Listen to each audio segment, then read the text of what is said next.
चलिए hello students, good evening.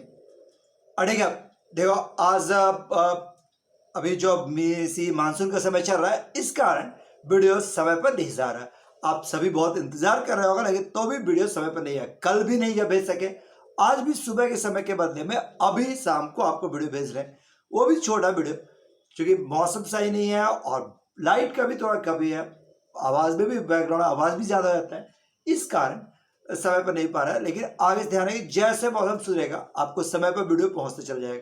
उम्मीद है कल से भी समय पर ही जाएगा। लेकिन आओ आज हम अब ज़्यादा टाइम बर्बाद नहीं करते हुए क्वेश्चन स्टार्ट करें। अभी हम लोग बाइनोमियल थ्योरम में स्टार्ट कर रहे हैं। ठीक है, देखो रेगुलरिटी का महत्व आपको बहुत अच्छे से पता है। हम चाहते हैं कि अभी क्लास रेगुलर ही चला जाए, बिना गैप का, बिना डिस्टर्बेंस का।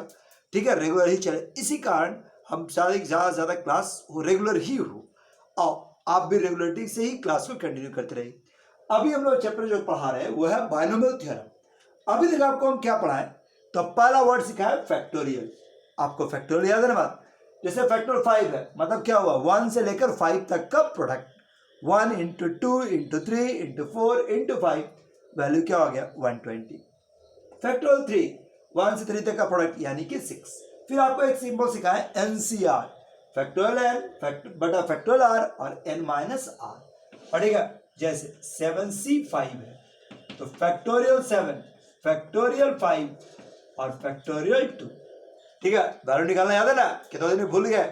फैक्टोरियल 7, अब ऊपर में से आप ऑपरेट करो जिसमें नीचे के बड़ा के बराबर आ जाए, तो 7 बाहर, 6 बाहर और फैक्टोरियल 5, फैक्टोरियल 5 और 1 इंटू 2, ये और ये कैंसल, 7 2 यानी कि 21।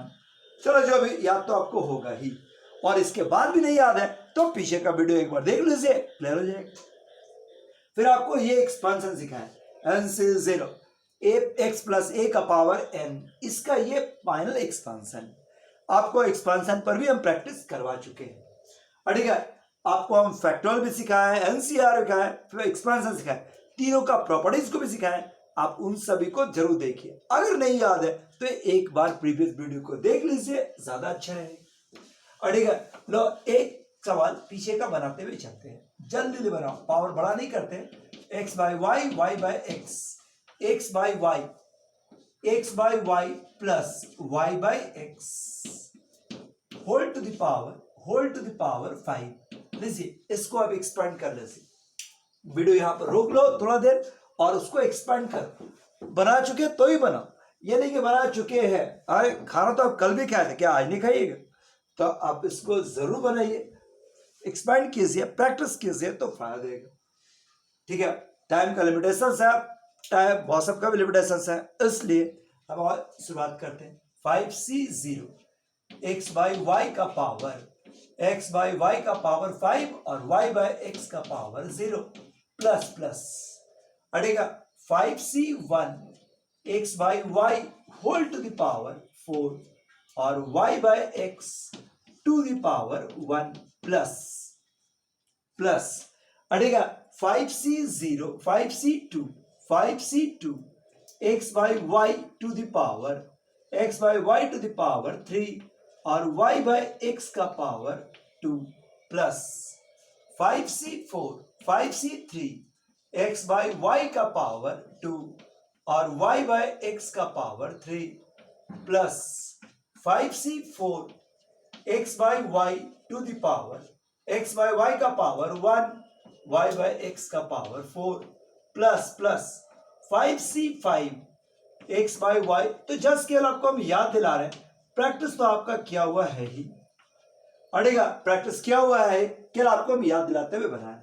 तो 5c0 इसका अलग से मान निकालो, 5c0 का मान निकाला याद है ना, 1, 5c0 2c0 9c0 12c0, हर c0 का मान 1, सो ये हो गया 1। एक्स बाई वाई का पावर 5, वाई बाई एक्स का पावर 0 यानी कि 1, 5c1 का वैल्यू 5, एक्स बाई वाई का पावर 4 और y बाय एक्स का पावर 1।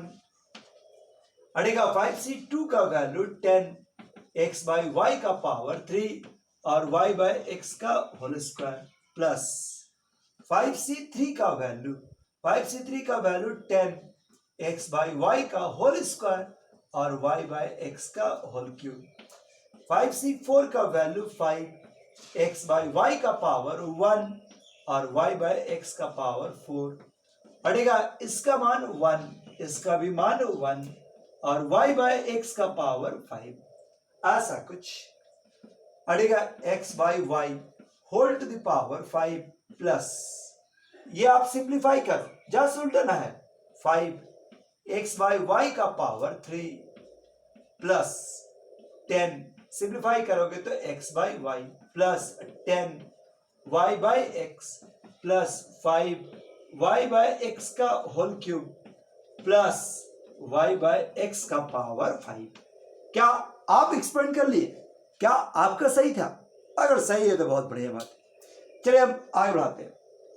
और अगर किसी का नहीं हुआ तो प्रीवियस वीडियो जरूर देखिए, पिछला वीडियो देखिए तब और क्लियर होगा।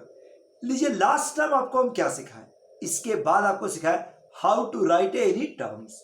अड़ेगा कोई भी टर्म्स आप कैसे लिखते हैं, कोई एक्सपेंशन है इसका कोई पार्टिकुलर टर्म्स कैसे लिखेंगे। जैसे ये वाला क्वेश्चन पढ़ा हुआ है, क्या हम जरा सा याद दिलाते हैं, बाय 5 और 1 बाय 2x क्यूब है, अड़ेगा होल टू द पावर 20, मतलब इसमें कितना टर्म्स होगा। तो जैसा पढ़ा चुके हैं कि जितना भी पावर रहता है उससे एक टर्म ज्यादा, सो इसमें 21 टर्म्स मौजूद है। अड़ेगा इसमें टोटल 21 टर्म मौजूद है, जितना भी पावर है उससे एक टर्म ज्यादा, यानी कि टोटल 21 टर्म इसमें मौजूद है। आप बताओ अगर इसमें 21 टर्म मौजूद है अड़ेगा, और अगर हम लोग को ये चाहिए कि इसका चौथा टर्म निकालें, तो क्या आपको निकालना है? अगर बस क्या बताए थे, दिस इज 20c, जो भी टर्म बोला उससे एक कम, 4 है तो ये हो गया 3 और 3x square by 5 whole to the power, इन दोनों का डिफरेंस 20 माइनस 3 यानी कि 17 और 1 by 2x cube whole to the power 3, है ना बताए थे। अगर आपसे इस r प्लस 1th टर्म बोल दे तो क्या आपको निकालना याद है? बस r प्लस 1th टर्म तो 20cr, जो भी टर्म बोला उससे एक कम 20cr और 3x square by 5 whole to the power, इन दोनों का डिफरेंस, सो 20 माइनस r और 1 by 2x cube whole to the power r। बाकी अपना सिंप्लीफाई करते हुए क्वेश्चन बनाए थे। तो यहां तक आप पढ़े हुए हैं, यहां तक आपका पढ़ा हुआ भी है। अब यहां से आगे, अब यहां से आगे, ठीक है, अब यहां से आगे आप स्टार्ट करो। तो देखिए जैसे अब अगला टॉपिक जो हमको पढ़ाना है उसके पहले बताओ, कॉफिशिएंट वर्ड सुना है? कॉफिशिएंट समझते हैं? कॉफिशिएंट माने गुणज। एक छोटा सा चीज चेक कर लेते हैं। मान लो कोई एक एक्सपेंशन लिखा हुआ है, 4x cube plus 7x square plus 2 plus 3x का पावर माइनस 4 और 5x का पावर माइनस 6। अगर आपसे कहा जाए कि x स्क्वायर का कॉफिशिएंट क्या होगा, क्या आप बता सकते हैं x स्क्वायर का कॉफिशिएंट क्या होगा? Find the coefficient of x square. Coefficient माने गुणज, तो x स्क्वायर के साथ क्या गुना है? तो वैल्यू 7, नो डाउट, सही भी आपका, ठीक है, वैल्यू 7 और ये आपका रिजल्ट में, ठीक है, वैल्यू 7। अगर तुमसे ये कहा जाए कि find the coefficient of x का पावर माइनस 6, x का पावर माइनस 6 का कॉफिशिएंट निकाल लीजिए, तो माइनस 6 का कॉफिशिएंट कितना हो जाएगा? 5।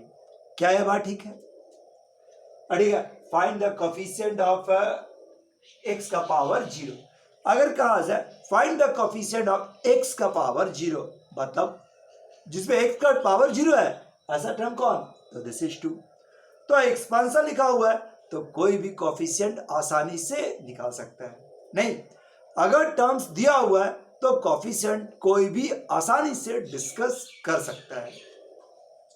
अब मान लो, अब कॉफिशिएंट तो समझ में आ गया होगा। अब अगर मान लो ये क्वेश्चन दे दे कि 2x square plus 1 by x, छोटा सा क्वेश्चन लिखते हैं, 1 by 3x whole to the power 3।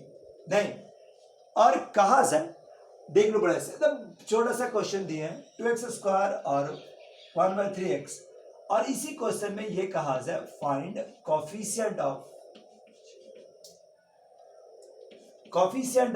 x का पावर 3 या x का पावर 0, x का पावर 0 का कोफिशिएंट निकाल दीजिए।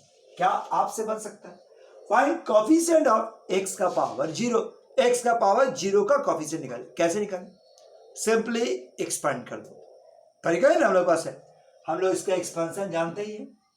3c0 डायरेक्ट भी कर सकता है या एक्सपेंशन से कर लो।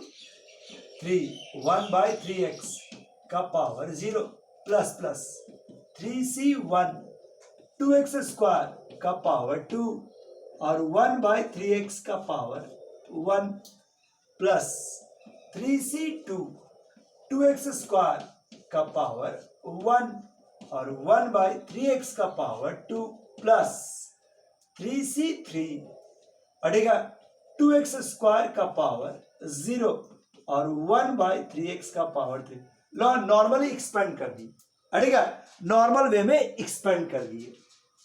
तो हम एक्सपेंड करने शुरुआत किए हैं, तो क्या आएगा 3c0 वैल्यू 1, यहां पर देखो 2 का पावर 3 8, x का पावर 6, ये पावर 0 1 पहला, ये 3c1 3, 2 का स्क्वायर यानी कि 4, x का पावर 4 और 1/3x। सिंपल सा ले ले 3c2 वैल्यू 3, 2x स्क्वायर और 1/9x स्क्वायर प्लस 3c3 1, ये हो गया 1 और ये हो गया 27x क्यूब। सो ये वाला देखो क्या आएगा, दिस इज 8, x का पावर 6, जो कट सकता काटो, 3 से 3 कैंसिल, यहां पर सिंप्लीफाई किए तो 4x क्यूब। अच्छा ये वाला x स्क्वायर पूरा कैंसिल, कितना हो गया 3 3 6 यानी कि 2/3, x का पावर 0 नहीं बचा प्लस 1/27x क्यूब। लो आपका ऐसा एक्सपेंशन आ गया। क्या अब आप कोफिशिएंट नहीं पहचान सकते? x का पावर 0 आराम से पहचान सकते हैं। कोफिशिएंट ऑफ x का power 0 is 2/3, coefficient of x का पावर 0 इज 2/3। क्या यहां तक ठीक है? चलो छोटा था तो ठीक कर दे, लेकिन अगर यही पावर 13 कर दिया जाए तो बन तो जाएगा लेकिन टाइम खा जाएगा। अब पावर 31 कर दे तब तो सोचे क्या सर टाइम पास किए जा रहे हैं, 31 करने के बाद कौन बनाएगा इससे? बोलो तो बिल्कुल सही है, अड़ेगा। लेकिन अब आपको एक तरीका दिखाते हैं कि यही चीज कोई भी पावर है, बड़ा सा बड़ा पावर रहा, आपका सेम साइज में क्वेश्चन बन जाएगा। हम समझने के देखो आंसर इसका 2/3 आया था ना, नोट करके रख लेते हैं। हम इसको चेक करने के लिए अड़ेगा, अब इसको सेकंड मेथड से बनाते हैं, अड़ेगा सेकंड मेथड से बनाते हैं। इसी एक्सपेंशन क्या था 2x square plus 1/3x whole का पावर 3 था, 3 वाला बना रहे हैं, उसके बाद कोई पावर ले लेंगे। शुरुआत के देखो सॉल्यूशन समझना बढ़िया से, बहुत इंपॉर्टेंट क्वेश्चन, 11th का एकदम कीमती क्वेश्चन, कॉम्पिटिशन के लिए भी है। इसका एक और तरीका होता है, सिखाएंगे नेक्स्ट में आगे। सपोज देखो कैसे बनाते हैं, कोई भी पावर है, suppose r plus 1th term contains, कितना पावर चाहिए था 0। So suppose r plus 1th term contains x का पावर 0, x का पावर 3 आएगा तो x का पावर 3 लिखना, -2 रहा तो -2 लिखना। अब r प्लस 1th निकालने का कोशिश करो, बढ़िया से मन से पहला क्वेश्चन सीखो। अड़ेगा क्या रहेगा, दिस इज 3c, जो भी टर्म बोलता है उससे कम r, 2x स्क्वायर का पावर, इन दोनों का डिफरेंस 3 - r और 1/3x whole to the power r।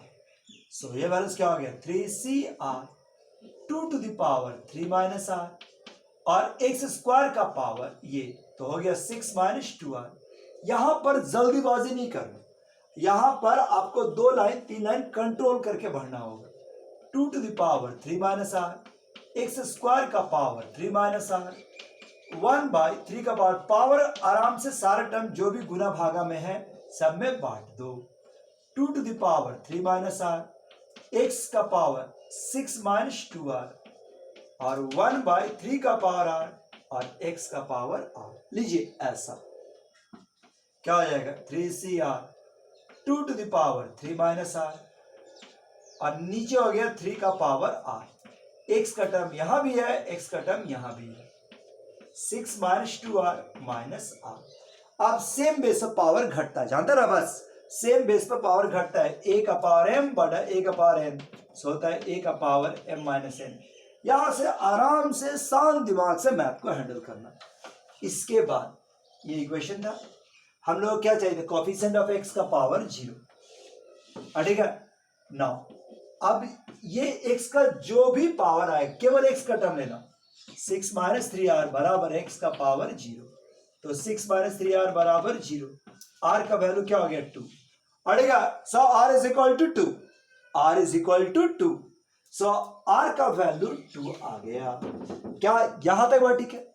So r is equal to 2, बोलो इसमें कोई दिक्कत नहीं रहा, r is equal to 2, so r का वैल्यू तुम्हारे पास 2 आ गया।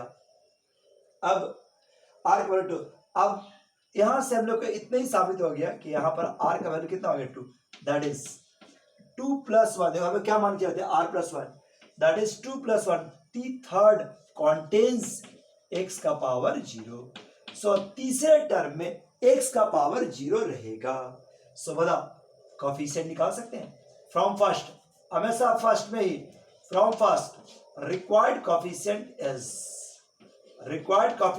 इज 3c, r का value 2, 3c2, 2 to the power 3 minus r का वैल्यू 2, 3 माइनस 2 यानी कि 1, और बड़ा में 3 का पावर r, 3 का पावर 2, देखिए ऐसा 3c2, 2 का पावर 1, 3 का स्क्वायर, 3c2 का मतलब 3 और 2/9 काटिएगा तो 3, values 2/3, answer is 2/3, answer is 2/3। Match करिएगा नहीं, तो यही इसका प्रोसेस है। यह इसका फिर से एक बार देखो, एक क्वेश्चन फिर से देखो, ठीक है बात, कोई भी पावर रहा, कैसा ही क्वेश्चन रहा, आराम से बन सकता है। तो एक क्वेश्चन मन लगा के देखो, फिर कल इसी क्वेश्चन को और प्रैक्टिस करवाएंगे, लेकिन एक क्वेश्चन मन से देखिए। 3x², जैसे मान लो 4x³ 4/5x³ और 3/2x² whole to the power 11, अड़ेगा कहा जाए find the coefficient of x का power 8, find the coefficient of x to the power 8, x के पावर 8 का कोफिशिएंट निकाल दीजिए, find the coefficient of x to the power 8। बढ़िया से मन से सीखो। सपोज शुरुआत करते, suppose r plus 1th term, suppose r plus 1th term contains x to the power 8। जो भी क्वेश्चन रहा आराम से इस तरह से बना सकते हैं। Suppose r plus 1th term contains x to the power 8। अब r प्लस 1th टर्म निकालें, कितना आएगा 11cr 4/5x³ whole to the power, इन दोनों का difference 11 minus r 3/2x² whole to the power r। हाँ बताओ, क्या आपको यहां तक बात समझ में आया?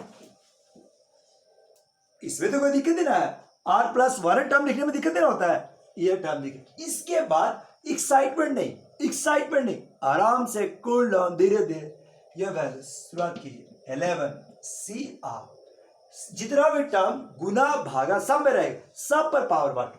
आप जल्दी कर सकते हैं नो डाउट, लेकिन अभी नया मैथ्स है, आराम से समय लीजिए। 11 माइनस r और 5 का power 11 minus r, 3 to the power r, 2 to the power r और x² का पावर r, अड़ी के बस x² का पावर r।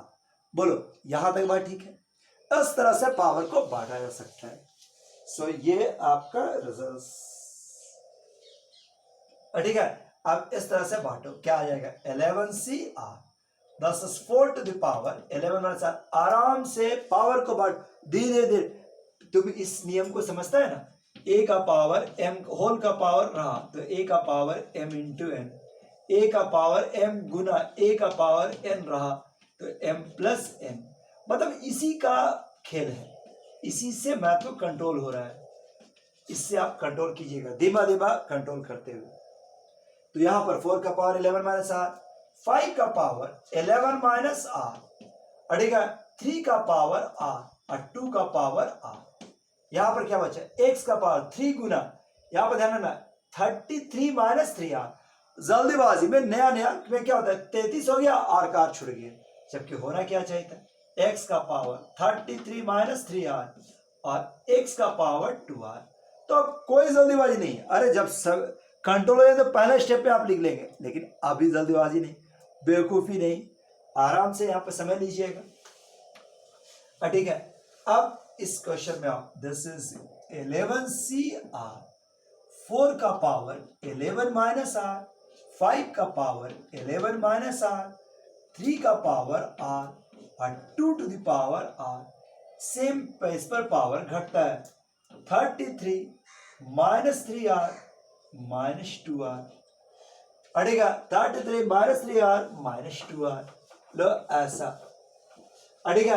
अब इक्वेशन 1 लेके इसको छोड़ देना, ये R प्लस 1 टर्म था आपका, ये x का पावर आया ना, केवल x का पावर लेते हुए 33 माइनस 5R बराबर x का पावर 8।